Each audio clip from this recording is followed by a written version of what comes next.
আসসালামু আলাইকুম। আজকের ভিডিওতে আপনাদের জানাবো কিভাবে আপনারা সিঙ্গাপুরের আইপিএ চেক করবেন। আপনারা যারা সিঙ্গাপুরে যাবেন তারা কম বেশি সবাই সিঙ্গাপুরের আইপিএ সম্পর্কে জানেন। সিঙ্গাপুরের ভিসাকে বলা হয় আইপিএ। দেখেন আপনাদেরকে দেখাই, এটি হচ্ছে আমার ভাইয়ের আইপিএ। সো এটি কোম্পানি থেকে পাঠানো হয়েছে। সো এটি কিভাবে আমরা চেক করব এই আইপিএ বা সিঙ্গাপুরের এই ভিসাটি সঠিক কিনা।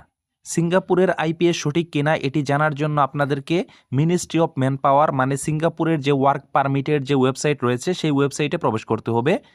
সো ওয়েবসাইটটিতে যাওয়ার জন্য আপনি আপনার ফোন থেকে ক্রোম ব্রাউজারে প্রবেশ করবেন।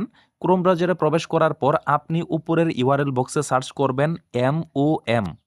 MOM লিখে সার্চ করার পর আপনারা এখানে দেখতে পাচ্ছেন সবার ফার্স্টে একটি ওয়েবসাইট চলে এসেছে, ministry of manpower check a work pass Singapore. আপনি এই ফার্স্টের ওয়েবসাইটে প্রবেশ করবেন।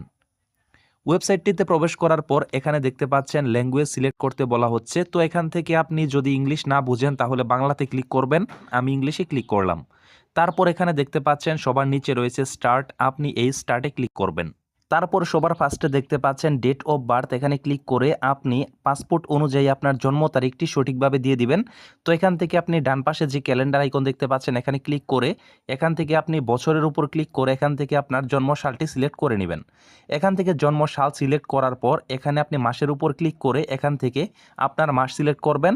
মাস সিলেক্ট করার পর এখান থেকে আপনি আপনার জন্ম তারিখটি সিলেক্ট করবেন।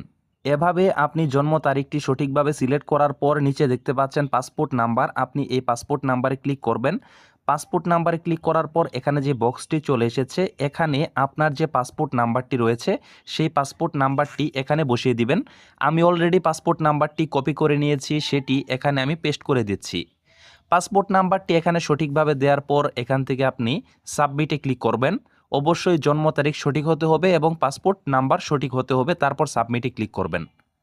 সাবমিটে ক্লিক করার পর এখানে আপনি দেখতে পাচ্ছেন নাম চলে এসেছে, উপরে দেখতে পাচ্ছেন পাসপোর্ট নাম্বার শো করতেছে এবং এখানে সবথেকে গুরুত্বপূর্ণ যে বিষয়টি দেখতে পাচ্ছেন সবুজ ভ্যালিড আইকন রয়েছে। তার মানে এই আইপিএটি মানে সিঙ্গাপুরের এই আইপিএ বা ভিসাটি সঠিক। এখানে দেখতে পাচ্ছেন your application has been approved, check your in principle approval IPA letter for the next steps. তো এখানে দেখতে পাচ্ছেন এখানে যে ওয়ার্ক পারমিট রয়েছে এক্সপায়ারি ডেট রয়েছে 27 জুলাই 2026, অর্থাৎ সে 27 জুলাই 2026-এর পরে এই আইপিএর মেয়াদ চলে যাবে, এর ভেতরেই তাকে সিঙ্গাপুরে প্রবেশ করতে হবে। সো এখান থেকে আপনি চাইলে স্যালারি ডিটেলস দেখতে পাবেন। তারপর নিচের দিকে গেলেই দেখতে পাচ্ছেন স্যালারি ডিটেলস। তো এখানে দেখতে পাচ্ছেন নিচে একটি বক্স রয়েছে ওয়ার্ক পারমিট অ্যাপ্লিকেশন ডেট, অর্থাৎ আপনার যেই কোম্পানিতে আপনি যাচ্ছেন সেই কোম্পানি আপনার জন্য যখন আইপিএর জন্য অ্যাপ্লিকেশন করেছিল, ওয়ার্ক পারমিটের জন্য আবেদন করেছিল, যখন সেই আবেদনের তারিখটি এখানে দিতে হবে। আপনার কোম্পানি থেকে যখন আপনার আইপিএ অ্যাপ্লিকেশন করে আপনাকে পাঠাবে পিডিএফ, তখন আপনি দেখবেন যে ওখানেই দেয়া থাকবে যে কবে আপনার ভিসার জন্য বা আইপিএর জন্য তার আবেদন করেছিল। দেখতে পাচ্ছেন এটি হচ্ছে আমার আইপিএ যে অ্যাপ্লিকেশন করেছিল কোম্পানি, সেটি এখানে সবার উপরে দেখতে পাচ্ছেন 24 এপ্রিল 2026।